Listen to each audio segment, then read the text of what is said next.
J.D. Hayworth here, John Bachman alongside. Welcome back to America's Forum. We had a really in-depth interview with Senator John Thune, the South Dakota Republican who is chairman of the Senate Republican Conference. Let's take a listen to more of his comments about the VA healthcare scandal and personalities influencing politics and public policy. But John, as you just laid out, it seems to me the political argument to put pressure on Harry Reid is, oh, okay, so all things being equal, you've got the health and life and death questions surrounding our veterans. But when given a choice in the Democrat leadership, you opt to be solicitous of the unions for federal employees rather than getting to the bottom of the problem.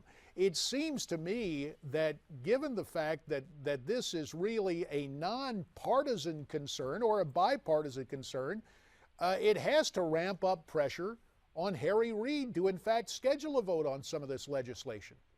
One would think, JD, that would be the case, and I think that ultimately what really triggers that probably is public pressure, because there's nothing really more important, I think, to these guys than their special political constituencies, which would be Government Employees Union being top among those.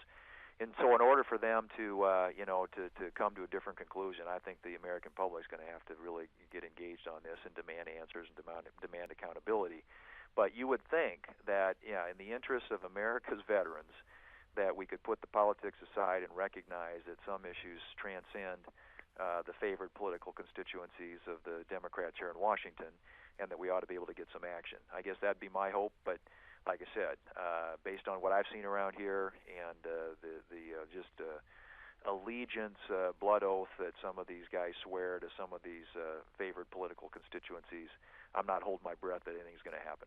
Well, Senator, does the statements that we heard yesterday from Georgia Congressman David Scott give you any hope? I mean, that's not just a Democrat kind of holding his nose and backing a bipartisan plan. He was very vocal in what was going on and calling for Shinseki's resignation. Does that give you any more optimism here that Democrats might finally realize the seriousness of what's going on? What it tells me, John, is that some Democrats are starting to feel the heat, and I hope that's the case. I mean, there are some who are speaking out, and I give them credit for that, because it certainly is going against the company line. And at least here in the Senate, Harry Reid has become a foil for the president on so many issues that the president doesn't want to be exposed on or doesn't want to take the heat on. And so it's going to take, I think, individual Democrat elected officials in the Congress and the Senate to really start weighing in, not only privately, but I think publicly. And I think those statements are helpful, and maybe they'll start moving the ball. We'll see. John, before we let you go, just personal insights, if you would, please. You served alongside Barack Obama in the United States Senate. The talk about the guy, he always, when I've seen him, he's personable enough, but there's a lot of criticism that he's aloof, that he really stands apart, and the presidential bubble in this case expands to take him out of situations. One of the reasons he didn't touch this issue probably until yesterday. Is that a valid criticism? Is he this aloof guy who just stands pat and comments as if instead of being a chief executive, he's someone just removed from these issues? Well, I think it is, JD, and I think a lot of that is it's a management style, and it comes from not having any experience. I think probably getting into a management position like that. But when he got here, he was already, as soon as he hit the ground here, he was running for president. And so, I think engaging on a level that you might expect as somebody get really immersed into the weeds and to try and figure an issue out, come up with a solution. That's just something that's probably not in his DNA, and that may be why the White House and the people around him kind of expand that bubble so that he doesn't have to be exposed to some of the criticism and some of the accountability that ought to come out of his administration. So I think that that's part of his style, and like you say, he's a personable guy, he's a likable guy, but when it comes to leading a country that's got a lot of moving parts and a lot of complexities, I think that is what I've seen experience since he's been down in the White House, too, in terms of his relationship with the Congress, is he just doesn't engage on big issues. And I'd say entitlement reform, tax reform, anything that we need to face and focus on as a country. And, of course, the latest example of that is this issue with the Veterans Administration. Senator John Thune, a Republican of South Dakota, chairman of the Senate Republican Conference, we thank you for your insights and your analysis of this VA scandal and more on Barack Obama, both the president and the person who allegedly leads the executive branch. We are very grateful for your time, sir. Thanks to be with you, JD. Thanks, John.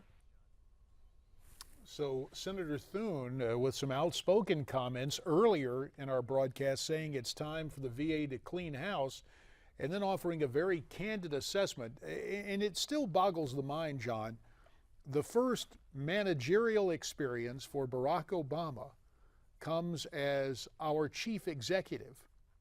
And regardless of partisan differences and major philosophical concerns, and yes, they are legion, when you have someone who has never run anything, you develop these problems. And it was one of the criticisms of seeing someone elevated from the United States Senate, a legislative position, albeit a prominent one, into a position leading our executive branch.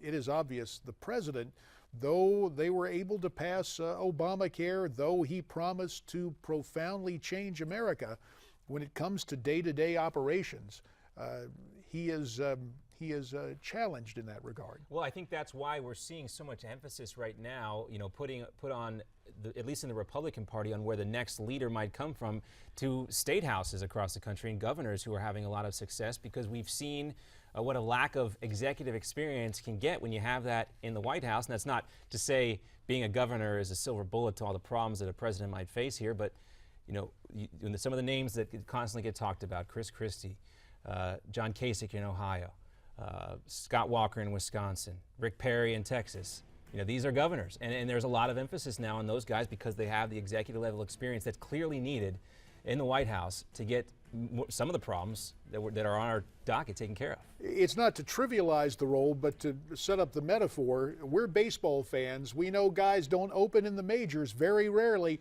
Usually you got to go single A, double A. Running a state, I imagine, would be triple A experience to be prepared to move into the real big leagues when it comes to heading the executive branch in our constitutional republic. Up next, your input via social media on the major stories of the day. It's something we depend on here and we actively invite. Why don't you tweet us your comments at Newsmax TV, hashtag America's Forum. There's also email and Facebook. Your turn coming up next.